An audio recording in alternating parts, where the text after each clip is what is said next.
Assalamualaikum warahmatullahi wabarakatuh. Demi Legawa, selamat datang di Legawa Gadget.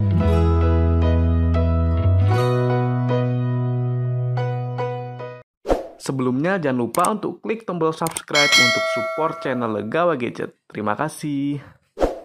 Setelah kita unboxing dua smartphone entry level brand besar, yaitu ini dia Samsung Galaxy A05 dan Vivo Y17s, saya rasa masih kurang afdol lagi ya, soalnya ada satu brand besar yang belum kita unboxing. Dan akhirnya dia launching juga dengan harga yang cukup terjangkau, tapi speknya masih bersaing banget sama kedua kompetitornya. Oke, langsung aja kita sambut. Ini dia smartphone-nya, Oppo A18. Yap, ini dia box dari Oppo A18 yang dimana lagi-lagi saya belinya offline ya teman-teman. Untuk harganya ini harga resminya ada di Rp1.800.000. Cuma karena saya pintar nawar dan cari yang murah ya, jadinya saya bisa dapat di Rp1.600.000. Cuma kalau kita cek di e-commerce itu harganya sekarang ada di kisaran Rp1.700.000. Jadi tergantung teman-teman bisa nawar atau enggak ya kalau belinya offline. Oke, jadi kita lihat untuk harganya di 1,6 sampai 1,8 kira-kira kita bakal dapat apa saja. Jadi untuk boxnya ini yang pertama ciri khas Oppo ya, ada tulisannya Oppo A18 dan angka 18 yang cukup besar, di bawahnya ada Oppo. Kemudian di bagian kanannya ini ada selling point-nya, jadi ini untuk RAM-nya di 4GB, kemudian 5000 mAh untuk baterainya. Layarnya sudah 90 Hz, kemudian ada 36 mount fluency. Oh, dia ada ini ya, memastikan bisa 3 tahun digunakan dengan nyaman. Ya, nanti kita buktikan saja. Kemudian di bagian belakang ini yang saya beli yang RAM-nya 4GB dengan internalnya di 128GB. Sepertinya untuk Oppo A18 itu cuma keluar yang varian RAM 4GB dengan internal 128GB. Kemudian bagian kanan tulisannya Oppo A18. Ya, ini masih baru ya teman-teman. Jadi saya dapat harga yang murah, masih baru dan masih segel juga tentunya. Langsung aja kita buka untuk plastik luarnya. Jadi kalau di harga 1,6 atau 1,7 itu ya mirip-mirip lah sama Samsung Galaxy A05 ya, yang internalnya 128. Jadi saya rasa untuk harganya nggak begitu beda jauh. Ya, sekarang untuk segelnya, ini ada segelnya. Kayaknya kemarin kita unboxing Vivo itu nggak ada segelnya ya teman-teman. Dan di Oppo ini ada segelnya. Langsung aja kita buka untuk Oppo A18 dan ya, ini dia, kita disambut lagi sama box Oppo. Oh ya, saya belinya yang warna hitam ya teman-teman. Jadi namanya hitam bersinar. Oke, kita lihat kira-kira sebersinar apa untuk smartphone-nya. Kita ambil dulu untuk box yang pertama. Ini ukurannya cukup besar. Kira-kira di dalamnya ada apa saja. Oke, langsung kita ambil semua. Oke, nggak ada lagi ya di dalamnya.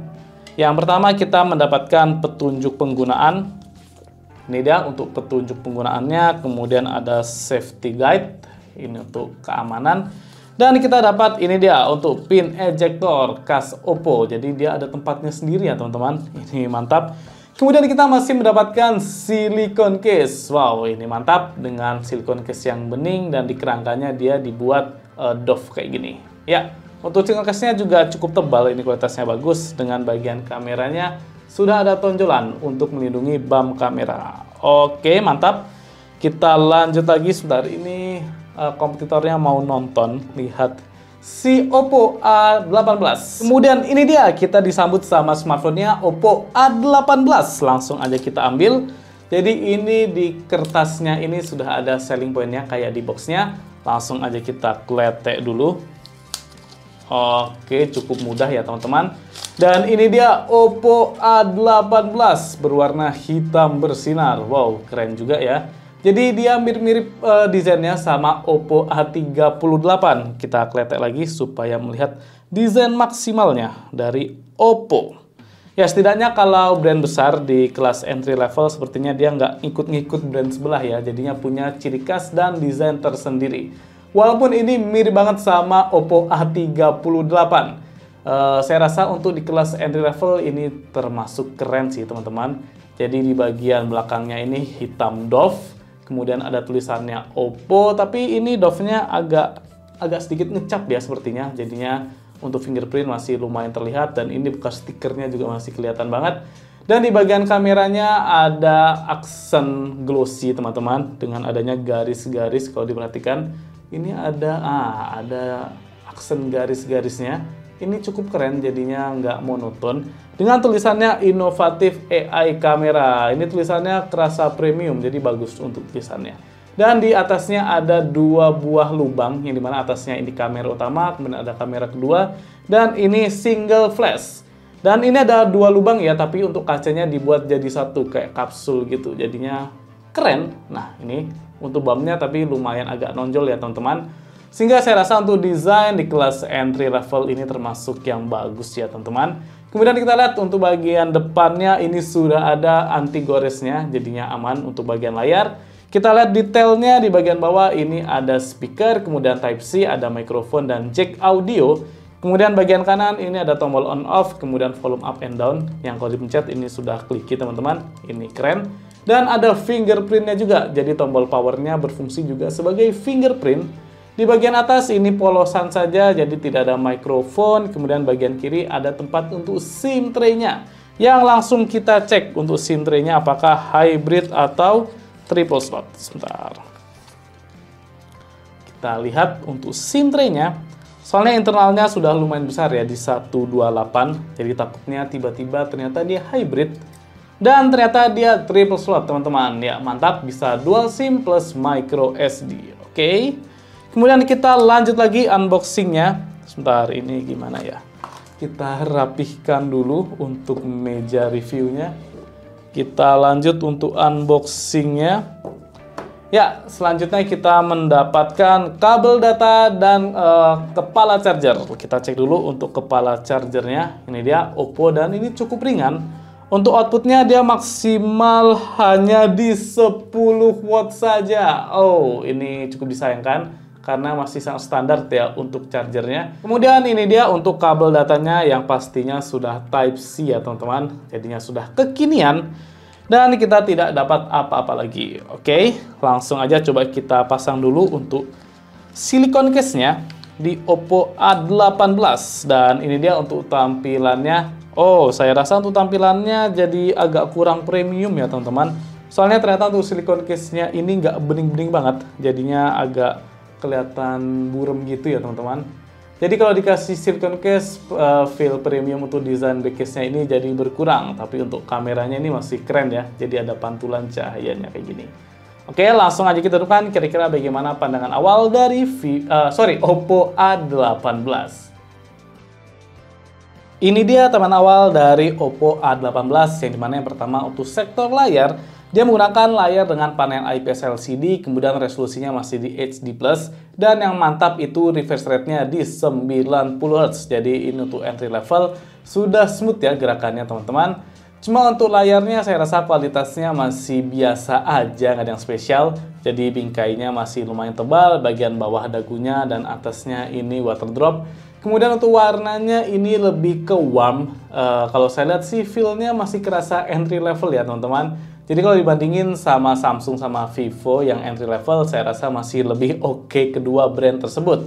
Cuma untuk di Oppo ini positifnya sudah 90 Hz untuk refresh rate-nya. Oke, kemudian kita lihat untuk bagian software-nya apakah menggunakan yang terbaru atau tidak. Kita ke About Device dan ini dia menggunakan ColorOS versi 13.1. Jadi ini bagus ya teman-teman, tidak ada pengurangan karena tetap menggunakan ColorOS. Dengan Android-nya dia sudah Android 13, jadi Android yang terbaru saat ini.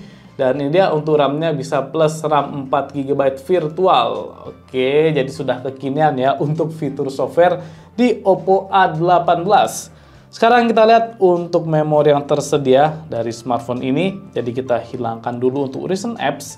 Kita ke memori dan ini dia untuk RAM-nya free masih di 2 GB. Jadi terpakai sekitar 46%. Ya masih lumayan oke ya untuk UI-nya. Kemudian untuk internalnya free-nya masih di 96 GB. Masih lega banget. Jadi PR-nya paling cuma di RAM yang dimana RAM 4 GB. Saya rasa ini sudah standar minimalnya di tahun 2023. Jadi masih nggak masalah RAM 4 GB. Kemudian layarnya di HD, ini dia untuk SoC-nya. Jadi chipsetnya adalah MediaTek Helio G85, sama persis kayak dua kompetitornya. Sehingga harusnya sudah cukup ya untuk digunakan gaming. Yang dimana untuk fabrikasinya cuma di 12 nanometer dengan GPU Mali G52 MC2. Ya harusnya untuk gaming ini sudah mumpuni. Kemudian kita lihat lagi untuk lainnya, untuk memori flashnya tentu masih di eMMC, jadi belum support UFS, RAM-nya 4 GB. Ya, jadi ini dia. Oh ya, sorry, kelupaan untuk bitnya ini di 64 bit, jadi sudah yang 64 bukan 32.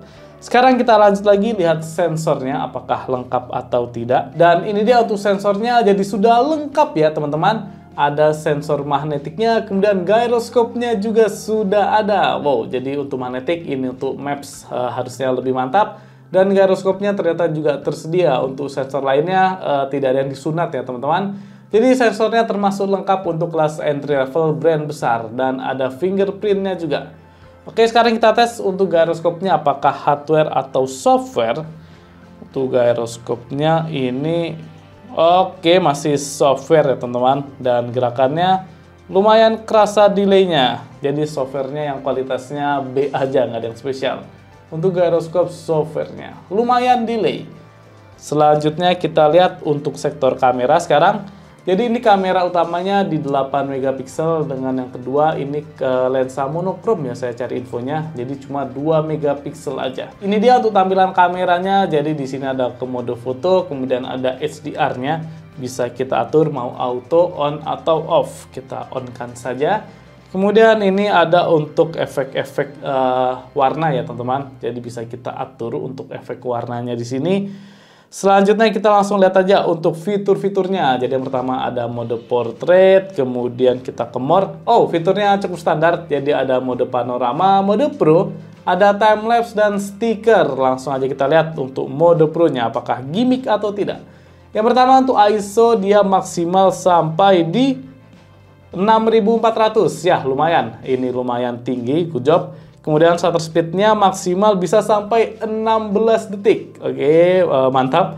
Jadi masih lumayan lama ya untuk shutter speed-nya.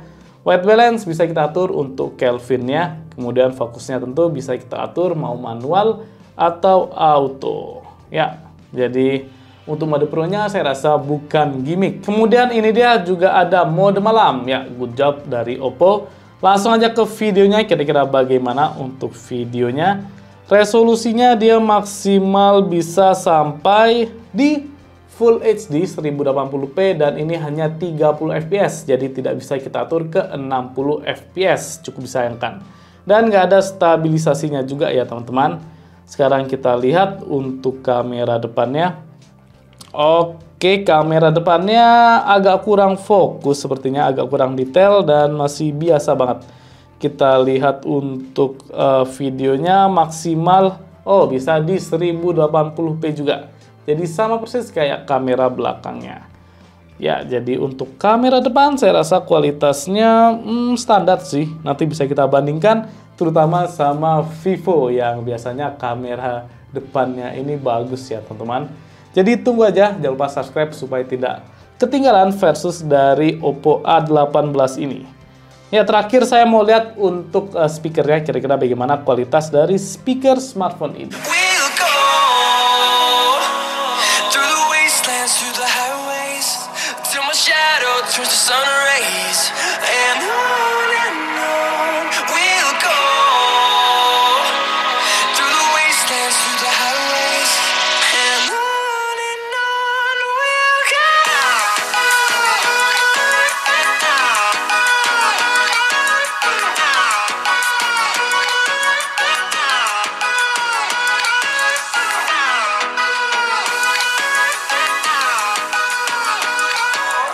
Ya, untuk speaker, Oppo A18 memiliki single speaker di bagian bawah ini. Dan untuk kualitasnya ternyata termasuk bagus. Jadi kalau dibandingkan sama Samsung ataupun Vivo, saya rasa Oppo A18 ini yang paling bagus. Jadi bassnya cukup terasa, kemudian bulat juga, dan separasi musiknya juga masih terasa. Overall ini keren sih dari Oppo A18 di sektor speakernya. Yap, jadi dengan harga di kisaran 1,7 juta rupiah, kita bisa mendapatkan smartphone brand besar yaitu Oppo. Yang dimana saya rasa ini sudah bisa dipertimbangkan ya teman-teman. Jadi dengan harga tersebut kita mendapatkan smartphone dengan brand yang tentunya sudah terpercaya. Ini tuh desainnya ini keren dan dia sudah sertifikasi IP54 jadinya tahan debu dan percikan air. Kemudian layarnya sudah 90 Hz, untuk speakernya ini bagus dan chipsetnya pastinya mumpuni yaitu MediaTek Helio G85. Plusnya lagi dia sudah 128 GB untuk memori internalnya. Sedangkan untuk minusnya saat saya rasakan di awal ini yaitu layarnya yang warnanya masih kurang oke ya. Jadi biasa banget kerasa entry level, kemudian untuk ngecasnya cuma di 10 watt saja. Ini termasuk lamban ya 10 watt soalnya kompetitornya minimal 15 watt. Jadi untuk di awal ini saya rasa cuma dua itu kekurangannya di harga 1,7 juta rupiah. Ya, bisa tulis kolom komentar kira-kira Oppo sudah taubat atau belum. Soalnya kalau kita bandingkan sama Vivo Y17s, kemudian ada juga Samsung Galaxy A05. Sepertinya untuk speknya sudah cukup bersaing ya sama dua kompetitornya. Oke, cukup sekian gadget unboxing dari Oppo A18. Apa saran berdebat tulis di kolom komentar. Jangan juga untuk subscribe channel Legal Gadget, soalnya setelah ini bakal kita versusin sama kompetitornya. Saya Amir pamit. Wassalamualaikum warahmatullahi wabarakatuh.